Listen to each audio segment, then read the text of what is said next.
আদালতের রায় মেয়র হয়ে আপনার দায়িত্ব নেওয়াটা কতটুকু যুক্তিযুক্ত হবে? খুনি হাসিনার যে আত্মীয় যে তাপস, সে কিন্তু তার একটা রেপুটেশন ছিল, সে আইন এবং আদালতকে নিয়ন্ত্রণ করত।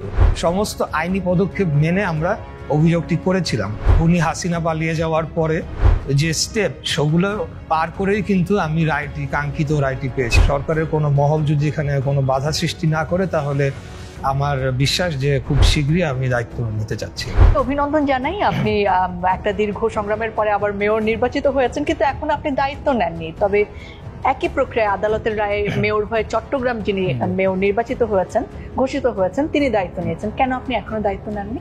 দায়িত্ব আমি নিব এবং এইটাকে দায়িত্ব নেওয়া বলেন বা শপথ গ্রহণ যেই প্রক্রিয়ায় বলেন, সেটা আমরা নিব। আপনারা জানেন যে ঈদের আগে লাস্ট ওয়ার্কিং ডেতে আমরা রায়টি পেয়েছি।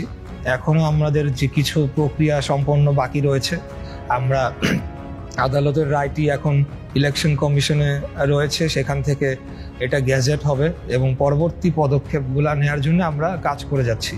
এখন যদি সরকার কর্তৃক কোনো বাধা প্রদান না করা হয় বা সরকারের কোনো মহল যদি এখানে কোনো বাধা সৃষ্টি না করে, তাহলে আমার বিশ্বাস যে খুব শীঘ্রই আমি দায়িত্ব নিতে চাচ্ছি।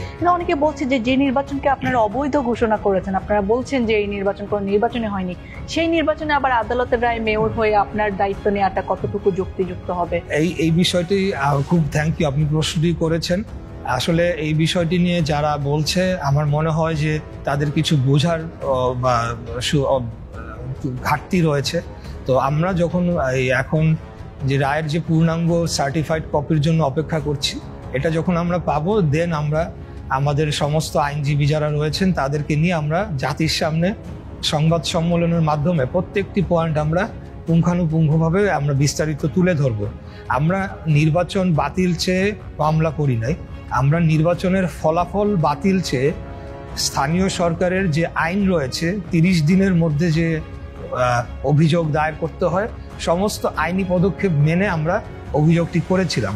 এবং স্থানীয় সরকার নির্বাচনে আইনে বলা রয়েছে 6 মাসের মধ্যে এটা নিষ্পত্তি করতে হবে। অতএব 2020 সালের 1 ফেব্রুয়ারি নির্বাচন হওয়ার পরে সম্ভবত মার্চের 1 তারিখে আমরা মামলাটি করি এবং তখন কিন্তু সমস্ত মিডিয়াতে আমি এই ব্যাপারে তখনও কথা বলেছি। পরবর্তীতে আপনারা জানেন যে বিগত আমলে তো আইনের কোনো শাসন দেশে ছিল না, অতএব এটা নিয়ে তারা কোনো ধরনের শুনানি করে নাই এবং আমাকে আইনি যে ধাপগুলা সেগুলা তারা অনুসরণ করে নাই। পরবর্তীতে আপনার খুনি হাসিনা পালিয়ে যাওয়ার পরে আমরা আইনি প্রক্রিয়া অনুসরণ করে সাক্ষী শুনানি এবং যুক্তিতর্ক সমস্ত যে স্টেপ, সেগুলো পার করেই কিন্তু আমি কাঙ্ক্ষিত রায়টি পেয়েছি। অতএব এখন কেউ হয়তো এটা প্রচার করার চেষ্টা করছে যে নির্বাচন অবৈধ বলছি আমরা নির্বাচন অবৈধ বলি নাই। আরেকটা পয়েন্ট মনে রাখবেন, আমার সাথে কিন্তু প্রার্থী ছিল 6 জন বা 7 জন। অন্যদের বিরুদ্ধে কিন্তু আমার অভিযোগ নেই। অভিযোগটা খুব স্পেসিফিক এবং কোন ধারায় আমরা মামলা করেছি, আমরা কি চেয়েছি এবং এটার একটা প্রিসিডেন্স রয়েছে। আপনি জানেন যে চট্টগ্রাম সিটি কর্পোরেশনে এই ধরনের একটা মামলার রায় রয়েছে, সেগুলো অনুসরণ করেই করা হয়েছে। এখানে আইনের বাইরে যাওয়ার কোনো সুযোগ নেই। 5 আগস্টের আগে এই মামলার কি অবস্থা ছিল? 5 আগস্টের আগে আমরা যখন মামলাটি দায়ের করার পর থেকে আপনারা জানেন যে খুনি হাসিনার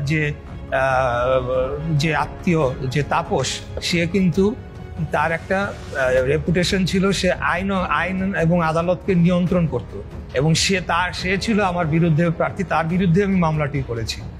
এবং ইলেকশন কমিশনের নুরুল হুদা, সে এটার বাদী। তো এখন তো আপনারা বুঝতেই পারেন তার তো এখানে পার্সোনাল ইন্টারেস্ট কাজ করেছে।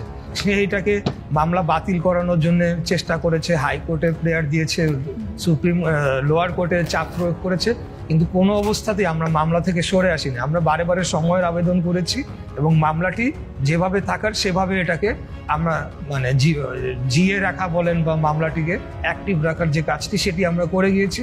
নানা সময় নানা ধরনের চাপ এসেছে আমার উপরে না অবভিয়াসলি, বাট যারা কোর্টের যারা এই বিষয়গুলো রয়েছেন তাদের উপরে, কিন্তু আমরা কোনো সময় এটাকে ছাল ছেড়ে দেয়নি, আমরা মামলাটি ধরে রেখেছি।